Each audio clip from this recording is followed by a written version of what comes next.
So this is a Leucothoe Axillaris Dodd's variegata. As you can see, it's kind of outrageous right now. So basically, I'm going to do some hard pruning on it, take out some of the older canes inside of the plant, air it out.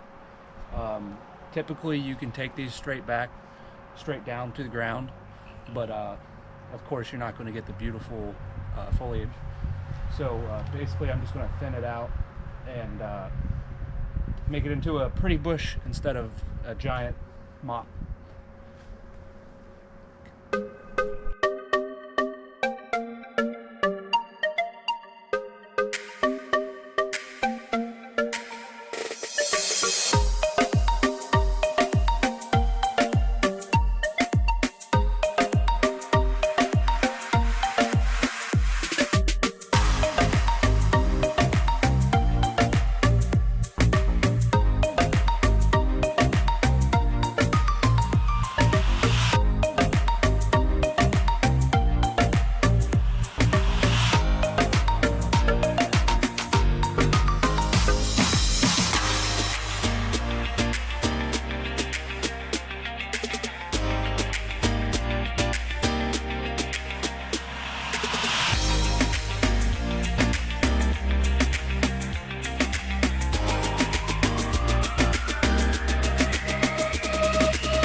So basically, as you can see here, I pruned it pretty hard.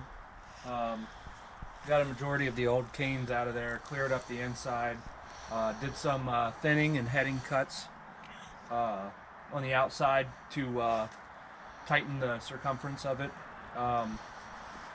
And basically, I took out the 3Ds, and also over here, I kind of pruned it a little harder around this area. So we had this rose growing here. I had no idea this rose was here until I trimmed this bush. So kind of trimmed around it so that way this can have plenty of sun whenever it starts blooming. And yeah, so, and if you look over here, I have 2 more to do. You want to look at these bushes? It went off. All right, thanks.